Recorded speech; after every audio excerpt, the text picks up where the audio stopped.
আসসালামু আলাইকুম এভরিওয়ান। আজকে আমি আপনাদের দেখিয়ে দেব কিভাবে বিকাশ অ্যাকাউন্টের পিন নাম্বার চেঞ্জ করতে হয়। সো পুরো প্রসেসটি আমি ক্লিয়ারলি আপনাদের দেখিয়ে দেওয়ার চেষ্টা করব। তো চলুন আর কথা না বাড়িয়ে যাওয়া যাক মূল ভিডিওতে।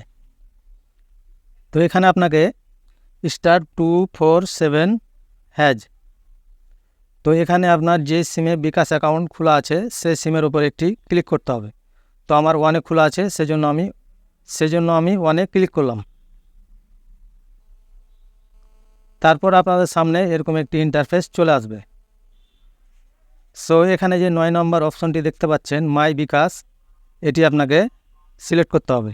তো এখানে আমি 9 দিয়ে দিলাম, তারপর সেন্ড করে দিলাম।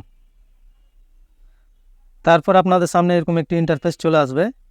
তো এখানে যে 3 নম্বর অপশনটি দেখতে পাচ্ছেন, এখানে লেখা আছে চেঞ্জ পিন। এখানে আপনি 3 নম্বর অপশনটি দিয়ে দেবেন, তারপর এখানে সেন্ড করে দেবেন। তারপর আপনাদের সামনে এরকম একটি অপশন চলে আসবে, এখানে লেখা আছে ইন্টার ওল্ড পিন। তার মানে আপনি বর্তমানে যে পিনটি ব্যবহার করছেন সে পিনটি আপনার মূলত এখানে দিতে হবে। তো আমার বর্তমানের পিনটি আমি এখানে দিয়ে দিলাম, তারপর এখানে সেন্ড করে দিলাম। তারপর আপনাদের সামনে এরকম একটি অপশন চলে আসবে, এখানে লেখা আছে ইন্টার 8 ডিজিট নিউ পিন। তার মানে আপনি যে পিনটি এখানে চেঞ্জ করতে চান সে পিনটি চেঞ্জ করে এখানে নতুন পিন আপনাকে বসাতে বলছে। সো এখানে আমি একটি নতুন পিন বসিয়ে দিচ্ছি, তারপর এখানে সেন্ড করে দিতে হবে। তারপর আপনাদের সামনে এরকম একটি অপশন চলে আসবে। তো আরেকটি বিষয় আপনাদের না বললেই নয়, তো এখানে যে অপশনগুলো আসবে সেই অপশনগুলোতে আপনাকে যত দ্রুত পারবেন এখানে সিলেক্ট করবেন, তা না হলে এটা নেবে না।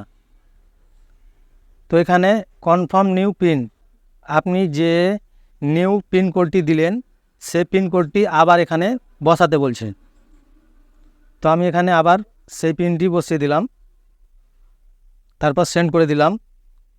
তারপর এখানে দেখুন your mobile menu pin has been changed successful.